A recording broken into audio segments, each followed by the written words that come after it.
क्या आपके भी घर से दवाइयाँ पीछा नहीं छोड़ रही हैं? तरह तरह के आपके घर में दवाइयाँ पड़ी हुई हैं। लोग अक्सर बीमार रहते हैं। क्या आपको पता है कि आपने जो घर में दवाइयाँ रखी हुई हैं, कहीं ना कहीं ये गलत दिशा में रखी हुई हैं, जिनके कारण बीमारियां आपके घर से जाती ही नहीं है, क्योंकि आपने दवाइयों को यानी कि बीमारियों को एक सही स्थान दे रखा है। ये सही स्थान जब तक रहेगा दवाइयों का, तब तक आपके घर से दवाइयाँ पीछा ना छोड़ेंगी, बीमारियां पीछा ना छोड़ेंगी। चलिए आज हम समझते हैं क्या कारण होते हैं जो घर में इंसान के लंबी बीमारियां और खर्चा, धन नुकसान सिर्फ और सिर्फ बीमारियों पर, दवाइयों पर होता रहता है। क्या कारण है और इनका निवारण निवारण जैसे कि किस दिशा में रखें दवाई, ताकि रोगी जल्दी स्वस्थ हो, आपके घर से ये दवाइयां जल्द से जल्द खत्म हो।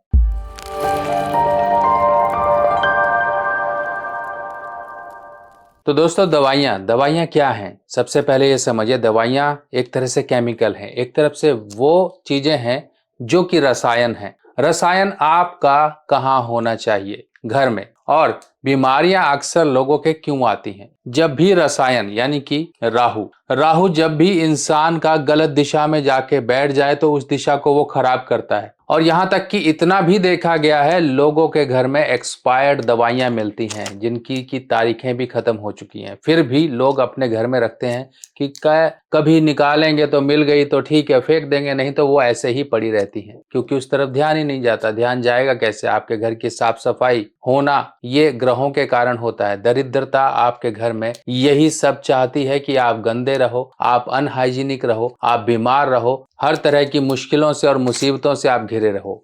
तो आज मैं आपकी मुश्किलें और ये मुसीबतों को कम करने के लिए एक सबसे बढ़िया रामबाण तरीका बताता हूँ। सबसे पहले तो अपने घर की दवाइयाँ जो हैं आप हटाइए और इनको सही स्थान दीजिए। पर स्थान क्या होगा, वो स्थान मैं आपको समझाता हूँ। पहले इससे पहले कुछ और बातें समझा दूं, ताकि आपको ये पता लग जाए कि हाँ, सचमुच में आपने गलती की है। बीमारी क्या है? बीमारी देखिए, कहते हैं ना, किसी को ना लगे, क्योंकि बीमारी एक तरह से इतना बड़ा दुश्मन होता है जो आपके ही शरीर में रह के आपका ही सबसे बड़ा नुकसान कर रहा होता है। और इसको निकालने के लिए हम तरह तरह के जतन करते हैं। कई बार तो हम अलग अलग पद्धतियों का सहारा लेते हैं। दवा और दुआ जब तक एक साथ ना हो, इंसान ठीक नहीं हो सकता। आप चाहे कोई व्यक्ति जो मर रहा हो, जो व्यक्ति लास्ट स्टेज में हो, और उसको चाहे बड़े से बड़े अस्पताल में ले जाओ, तब भी कोई उसे सही नहीं कर सकता, क्योंकि उसका समय आ गया है। इसी प्रकार से आपका समय आया हुआ है कि आप सही हो सकते हो, पर आपने सही स्टेप नहीं उठाया। और यही कंडीशन उस व्यक्ति के साथ भी होती है जो रोगी ठीक हो सकता था। आपने उसको सही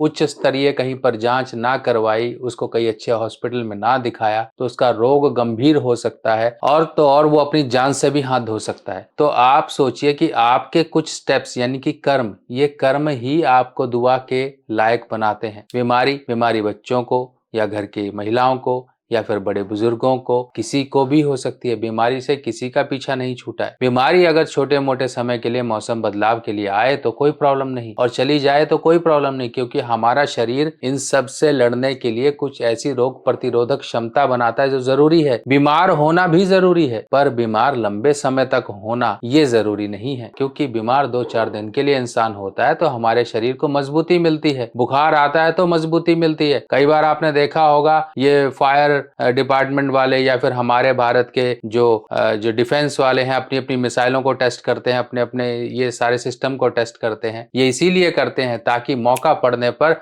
हमारे जो जवान हैं और हमारी जो एक सुरक्षा प्रणाली है वो एक्टिव हो जाए। इसी प्रकार से आपके शरीर में भी ये सब कुछ है कि बीमारी आते ही ये सब एक्टिव हो जाए। पर जब आपके शरीर में वो एक्टिव ही नहीं है तो बीमारी आएगी, घर कर जाएगी, फिर बाद में एक्टिव के लिए आपके सैनिक जागेंगे शरीर के अंदर के, फिर उस बीमारी को पकड़ने में तब तक काफी देर हो चुकी होगी। इसी प्रकार से अपने शरीर की इम्यूनिटी, जिसे हम डिफेंस मैकेनिज्म कहते हैं, वो बहुत जरूरी है कि उसको मजबूत रखना। और डिफेंस मैकेनिज्म हम अपने ही गलतियों से उसको बिगाड़ लेते हैं। डिफेंस मैकेनिज्म को सही रखना बहुत जरूरी है। सही रहन सहन, सही खान पान, सही तरह से अपने जीवन शैली अगर हम जीना शुरू कर दें तो डिफेंस मैकेनिज्म हमारा स्ट्रांग हो जाएगा। बीमारियां आएंगी, चली जाएंगी, पता ही नहीं लगेगा। अब बीमारियां हमेशा धन नुकसान ही कराती हैं, और ये उस व्यक्ति के घर में ज्यादा असर देती हैं जहां पर गंदगी हो, अनहाइजीनिक तरीके से हो, या किसी प्रकार का ऐसा वास्तु दोष हो जो घर की महिलाओं को, बच्चों को या बुजुर्गों को बीमार रखता है, या फिर उस व्यक्ति के ऊपर मुश्किलें ले आता है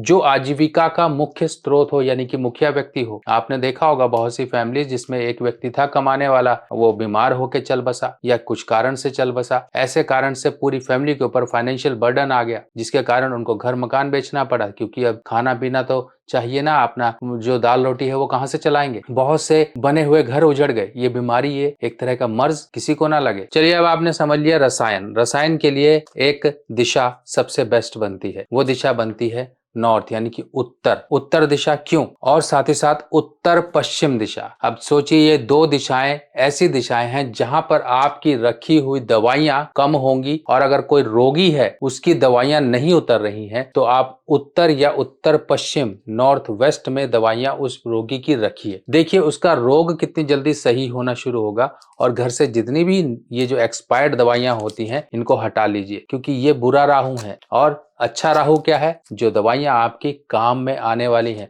छोटी मोटी दवाइयां तो हर कोई रखता है। देखिए मेरे भी घर में है, ये आप नीले पत्ते से समझ सकते हो ये कौन सी दवाई है। और ये एक जुकाम की है, नॉर्मली जुकाम। अब मैं दवाइयों का नाम तो लूंगा नहीं, फिर आप कहेंगे कि ब्रांड का प्रमोट हो रहा है, तो इसलिए नहीं ले रहे हैं। चलिए अब हम समझते हैं और बातें जो आपको करनी है। जो व्यक्ति रोगी है उसका रोग जल्दी सही करने के लिए आपने क्या करना है? शुक्रवार के दिन उसको दही से स्नान करवाना है। दही से स्नान नहीं करवा पा रहे हो तो मट्ठा बना लीजिए, मट्ठे से छाछ बना लीजिए, लस्सी बना लीजिए, जो भी आप कहते हो, पतला पतला उसको घोल लीजिए पूरा का पूरा, उसको सिर से लेके पैर तक स्नान करा दीजिए एक बार उसके शुक्र के जो प्रभाव अच्छे होने शुरू हो जाएंगे, तो देखिए उसके अंदर एक ऐसी ऊर्जा आएगी, एक ऐसे जैसे कहते हैं कि डिफेंस मैकेनिज्म बेस्ट होना शुरू हो जाएगा, कि उसकी हेल्थ ऑटोमेटिकली सही होना शुरू हो जाएगी। पर दवा और दुआ दोनों को साथ लेके चलना। ये मैं नहीं कहता कि सिर्फ और सिर्फ आप उपाय करो, और वो जो अकेले उपाय के पीछे भागते हैं वो कहीं ना कहीं बहुत बड़ी गलती करते हैं, और यही गलतियों का हर्जाना भी भुगतना पड़ता है। मत करिए ऐसी गलती। डॉक्टर ने जैसी सलाह दी है, डॉक्टर की सलाह भी मानिए, साथ ही साथ प्रभु परमेश्वर का आशीर्वाद भी लीजिए। अब इसके साथ साथ मेरे हाथ में देखिए ये एक डब्बा है। अब ये डब्बा मेरे घर का डब्बा है, मैं खुद इसे यूज करता हूँ। अब मैं यहाँ पर ब्रांड का नाम तो बताऊंगा नहीं, आप डब्बे के कलर से समझ जाएंगे। और ये डब्बे के अंदर है क्या? डब्बे के अंदर होता है त्रिफला चूर्ण। ये इस तरह से मैं भी रोज लेता हूँ। आप कहोगे कि इसके क्या फायदे हैं? फायदे तो मैं कहता हूँ आप 5-7 दिन लेना शुरू करिए, देखिए आपको खुद ही फायदे दिखने शुरू हो जाएंगे। अगर जीवन की आपको जिम्मेवारियां पूरी करनी है तो ये शरीर, ये देह को सही रखना जरूरी है, और देह को सही रखने के लिए हमें अपने शरीर के त्रिदोष, वात पित्त कफ, इनको बैलेंस रखना होता है। और रोजाना सुबह उठते ही आधा चम्मच त्रिफला चूर्ण गुनगुने पानी में घोलकर सबसे पहले बासे मुंह जिसे कहा जाता है, उठते ही सबसे पहले पी लीजिए। देखिए मैं कहता हूं आपके शरीर के रोग किस तरह से बाहर होंगे। कोई भी इस तरह की बीमारी है आपके शरीर में जो नहीं निकल रही है, गैस, कब्ज, एसिडिटी, इनडाइजेशन, किसी भी तरह से आपके शरीर में कोई और रोग, कोई इम्यून सिस्टम रिलेटेड प्रॉब्लम, कोई आपको चर्म रोग, कोई आपको अन्य किसी भी प्रकार के रोग शरीर से नहीं निकल रहे हैं, शरीर में दर्द या जॉइंट पेन, स्किन हेल्थ, कुछ भी, बालों की समस्या, आंखों की समस्या, मैं कहता हूं ये तो संजीवनी है। एक बार लेना शुरू करिए, देखिए ना आपके विद इन अ वीक, यानी कि एक सप्ताह के अंदर अंदर चेहरे पर निखार आ गया तो आप कहिएगा। अब ये त्रिफला तो मैं सभी को सजेस्ट करता हूं, जो भी मुझसे कुंडली दिखाते हैं सबको बताया जाता है, क्योंकि त्रिफला का ज्योतिषीय उपाय भी है। बृहस्पति, सूर्य, चंद्र, यानी कि वात पित्त कफ, इन तीनों को बैलेंस कर देता है, और ग्रह के उपाय भी हो जाते हैं। अब इसके साथ साथ ये देखिए, ये शुभ मुहूर्त में तैयार किया हुआ यंत्र होता है। ये भोजपत्र पर बना हुआ यंत्र है। इस तरह से यंत्र, आप रोगी है कोई व्यक्ति तो उस रोगी के नाम से बनवाकर, उसके नाम से सिद्ध अभिमंत्रित करवाकर उसको आप अपने घर में रखिए, पूजा स्थान में रखिए, और इसके आगे दीपक लगाते रहिए। देखिए उसका रोग कितनी जल्दी सही होगा। घर के लोग अक्सर बीमार होते रहते हैं, तो आपके घर में ये इस तरह से रोग मुक्ति यंत्र आपको स्थापित करना चाहिए। इस रोग मुक्ति यंत्र से सिर्फ और सिर्फ बीमारियां दूर नहीं होंगी, इस रोग मुक्ति यंत्र से बीमारियां भी दूर होंगी, साथ ही साथ आपके घर में सुख समृद्धि भी बढ़ेगी। अब इसके साथ साथ एक और उपाय आपने क्या करना है, शनिवार का दिन लेना है। शनिवार के दिन वो व्यक्ति जो रोगी है, लंबे समय से रोग के चपेट में आया हुआ है, उसके सिर से लेके पैर के अंगूठे तक काला धागा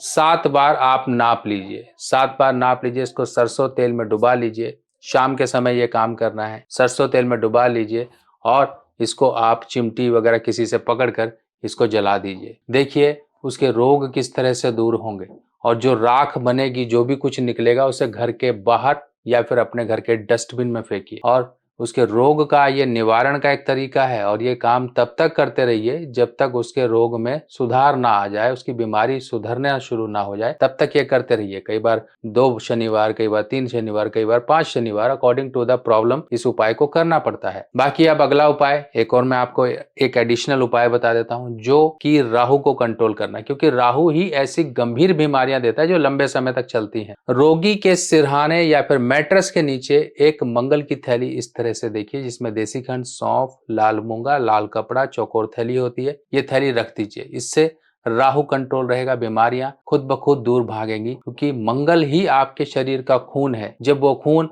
आपका दुरुस्त होगा तो ऑटोमेटिकली बीमारियां दूर रहेंगी, राहु आपका दूर रहेगा। क्या कर्जा आपका पीछा नहीं छोड़ रहा? कर्जे के कारण आपकी रातों की नींद उड़ चुकी है, आपकी सेहत खराब होती जा रही है, आपको हमेशा ये चिंता बनी रहती है कि मेरा क्या होगा, मेरे परिवार का क्या होगा, क्या ये कर्जा मैं चुका भी पाऊंगा कि नहीं।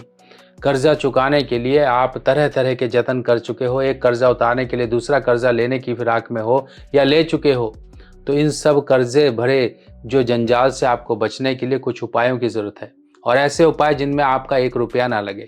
इसी परेशानी को समझते हुए मैं आपके लिए लेकर आया हूँ कर्ज मुक्ति रिपोर्ट, जिसमें आपको कर्ज मुक्ति के कुछ उपाय दिए जाएंगे कि आप इनको उपायों को करके अपने जीवन में कर्ज से और ये परेशानी से जिसमें आप धंसते जा रहे हो, इस दलदल से बाहर निकल सको।